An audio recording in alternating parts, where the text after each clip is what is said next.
Let's start chapter 17, which is talking about fiscal policy.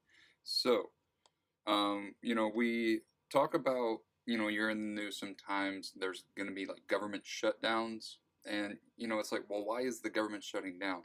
So, things like national parks or other government programs, they actually have to close. Like, if you went up to the Yellowstone, you're going to come up there and it's going to say closed because of the government is shut down.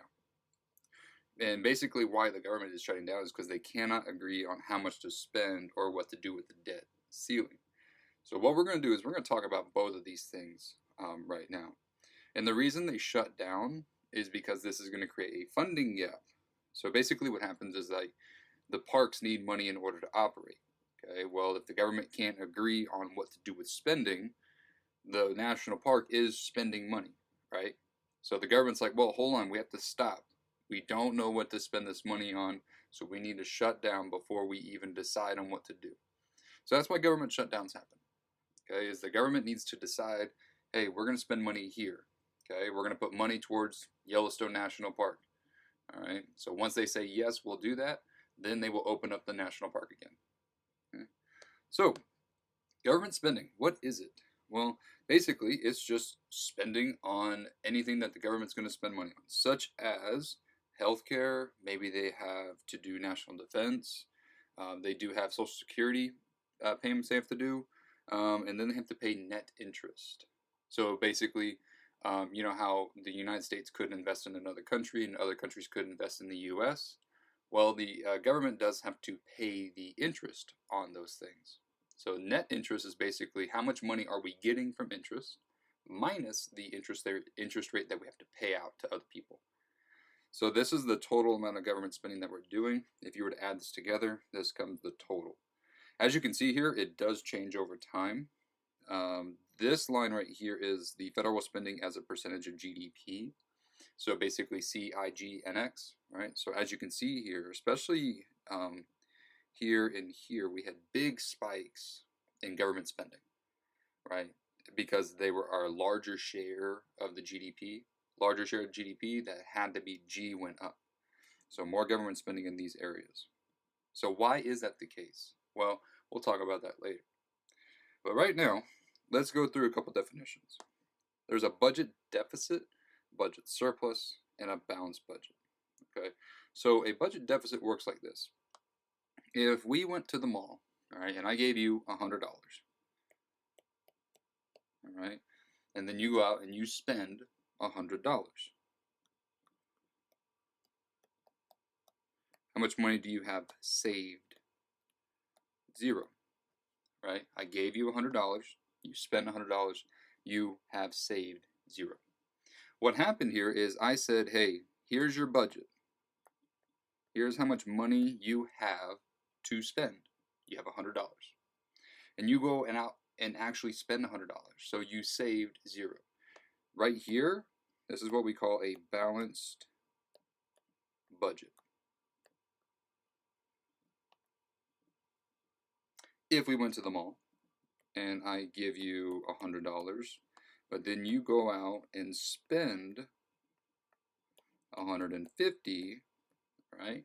Somehow, some way, I give you $100 and you spend 150, right?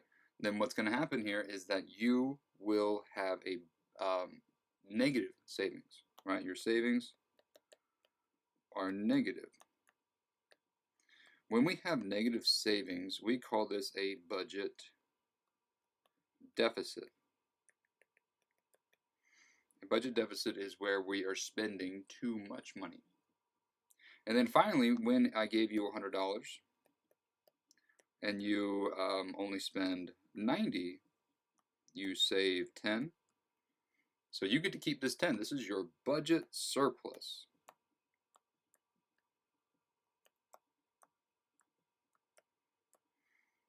Okay, so that's what a budget deficit, surplus, and a balanced budget is.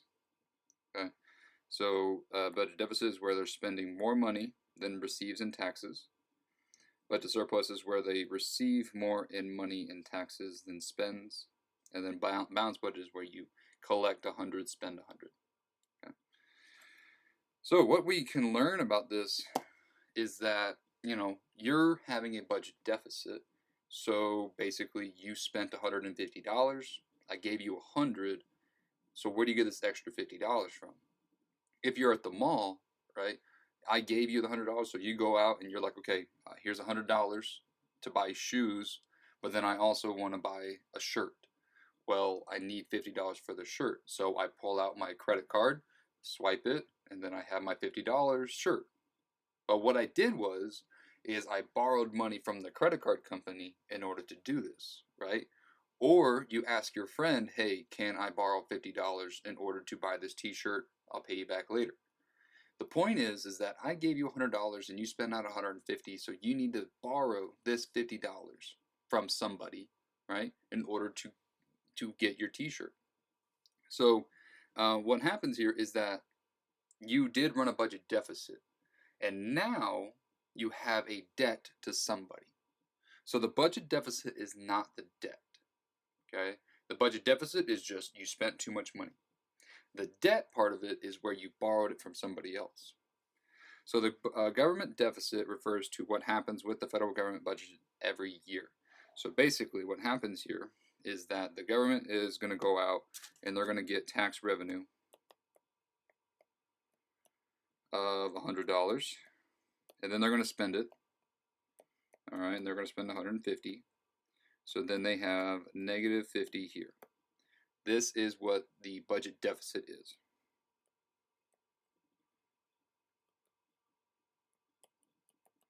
Now, in order to do this, they had to borrow 50. Okay, so they have a budget deficit. So they, in year, let's say 2020. So they borrow 2020. They borrow $50. Okay. Now, next year, the government's like, okay, let's get smart here. Let's raise our taxes to where we have revenues of 150. But then the government's like, you know what? We actually need to spend more money. We need to spend 250. So now you have a budget deficit of 100. Okay. So now what happens here is now you need to borrow $100. So in 2021, you now borrow 150. So these are your budget deficits. Now your debt is how much money you owe. Right here is 150. This right here is your debt. Okay, so the deficit is not the debt. The debt is the total amount of budget deficits that you have. The government debt is accumulated over time and is the sum of all the past deficits and surpluses. So basically what happens there with a surplus is that if you got an extra $10, you can take that $10 and pay off the debt, right? So the debt could go up or down, depending if it's a surplus or a deficit. Okay. In the next chapter, in the next section, we'll talk about taxation. I'll see you there.